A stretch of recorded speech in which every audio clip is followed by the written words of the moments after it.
আসসালামু আলাইকুম, আমন্ত্রণ জানাচ্ছি চ্যানেল জুলাই 36 এর রাতের সংবাদে। প্রথমে জানিয়ে দিব জাতীয় সংবাদ। সরকার আসন্ন পবিত্র ঈদ উল ফিতরের ছুটি আরও বাড়ানোর বিষয়টি বিবেচনা করছে, তবে এখনও এই বিষয়ে চূড়ান্ত সিদ্ধান্ত হয়নি। চাঁদ দেখার সাপেক্ষে 21শে মার্চ ঈদ হতে পারে বলে ধরে 5 দিনের ছুটি নির্ধারিত রয়েছে। জনপ্রশাসন মন্ত্রণালয় জানিয়েছে, জনগণের সুবিধার কথা মাথায় রেখে ছুটি বাড়তে পারে। বিষয়টি মন্ত্রিসভার বৈঠকে সিদ্ধান্ত হবে, তাই আপাতত অপেক্ষায় রয়েছে সংশ্লিষ্ট দপ্তর। খুচরা বাজারে মোটা চালের দাম বাড়ার খবরে তাৎক্ষণিক ব্যবস্থা নিতে নির্দেশ দিয়েছেন প্রধানমন্ত্রী তারেক রহমান। সংশ্লিষ্ট মন্ত্রণালয়কে দ্রুত বাজার মনিটরিংয়ের জোরদার করতে বলা হয়েছে। নির্দেশনার পর বাজারে ইতিবাচক প্রভাব দেখা গেছে। একই সঙ্গে প্রধানমন্ত্রীর নামে সড়কের বিলবোর্ড ও ব্যানারে অপসারণের নির্দেশ দেওয়া হয়েছে। উপকূল ও বঙ্গোপসাগরে জলদস্যুতা রোধে টহল বাড়ানোর নির্দেশও দেন তিনি। ফেব্রুয়ারি মাসে প্রবাসীরা দেশে পাঠিয়েছেন $3.02 বিলিয়ন রেমিটেন্স। বাংলাদেশ ব্যাংক জানিয়েছে, যা গত বছরের তুলনায় 19.5% বেশি। রমজান ও ঈদকে কেন্দ্র করে প্রবাসীদের পাঠানো অর্থ বেড়েছে। চলতি অর্থ বছরের প্রথম 8 মাসে রেমিটেন্স বেড়েছে 21% বেশি। এতে বৈদেশিক মুদ্রার রিজার্ভে ইতিবাচক প্রভাব পড়েছে। বর্তমানে রিজার্ভ রয়েছে $35.03 বিলিয়ন। মধ্যপ্রাচ্যের যুদ্ধের প্রভাবে চট্টগ্রাম শাহ আমানত বিমানবন্দরে আরও 7টি আন্তর্জাতিক ফ্লাইট বাতিল হয়েছে। বাতিলের মধ্যে রয়েছে বিমান বাংলাদেশ, ইউএস বাংলা ও এয়ার আরাবিয়ার ফ্লাইট।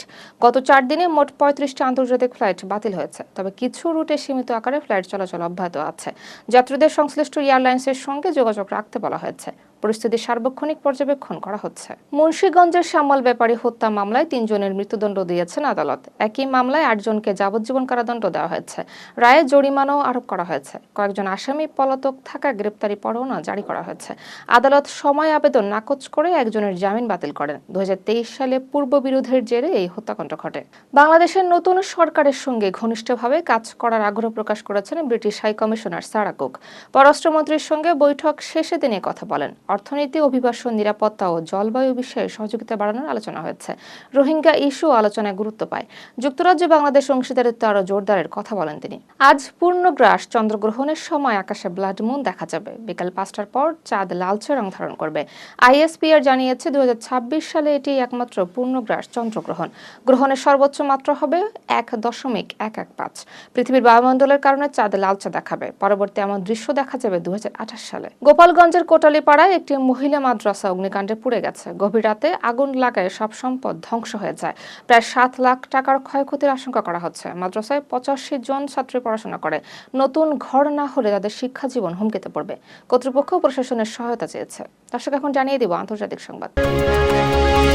ইরানের ড্রোন হামলার ঘটনায় সৌদি আরামকোর স্থাপনায় হামলাকে ফলস ফ্ল্যাগ বলে দাবি করেছে তেহরান। ইরানের এক সামরিক সূত্র বলছে, এটি ইসরায়েলের গোপন অপারেশন। ইরান জানিয়েছে, তারা কখনোই আরামকোকে লক্ষ্য করেনি, বরং আঞ্চলিক দেশগুলোকে বিভ্রান্ত করাই ছিল উদ্দেশ্য। ফুজাইরা বন্দর ইসরায়েলের সম্ভাব্য লক্ষ্য হতে পারে বলে দাবি করা হয়েছে। লেবাননে ইসরায়েলি বোমাবর্ষণে হাজার হাজার মানুষ বাস্তুচ্যুত হয়েছে। বৈরুতের রাস্তায় স্কুলে আশ্রয় নিচ্ছে মানুষ। দক্ষিণাঞ্চলীয় দাহিয়া এলাকায় হামলা বেশি হচ্ছে। সড়কে যানজটে শহর ছাড়তে পারছে না অনেকে। বহু স্কুল বন্ধ রাখা হয়েছে। মানবিক সংকট দিন দিন তীব্র হচ্ছে। পাকিস্তানের নিরাপত্তা পরিস্থিতির কারণে সব ধরনের ভিসা সাক্ষাৎকার বাতিল করেছে যুক্তরাষ্ট্র। ইসলামাবাদ, লাহোর ও করাচিতে সিদ্ধান্ত কার্যকর হয়েছে। 6 মার্চ পর্যন্ত এই স্থগিতাদেশ থাকবে। করাচিতে মার্কিন কনসুলেটে হামলার পর এই সিদ্ধান্ত নেওয়া হয়। ওই ঘটনায় অন্তত 10 জন নিহত হয়। দেশ জুড়ে উত্তেজনা বিরাজ করছে। যুক্তরাষ্ট্রের প্রেসিডেন্ট ডোনাল্ড ট্রাম্প বলেছেন, ইরানের সঙ্গে দীর্ঘ সময় যুদ্ধ চালানোর মতো অস্ত্র মজুত রয়েছে তাদের। তিনি বলেন, যুক্তরাষ্ট্র বড় জয়ের জন্য প্রস্তুত। একই সঙ্গে বাইডেন প্রশাসনকে ইউক্রেনকে আধুনিক অস্ত্র দেওয়ার জন্য দোষারোপ করেন। ট্রাম্পের বক্তব্য নতুন করে উত্তেজনা বাড়িয়েছে। মধ্যপ্রাচ্যে যুদ্ধ পরিস্থিতি আরও জটিল হচ্ছে।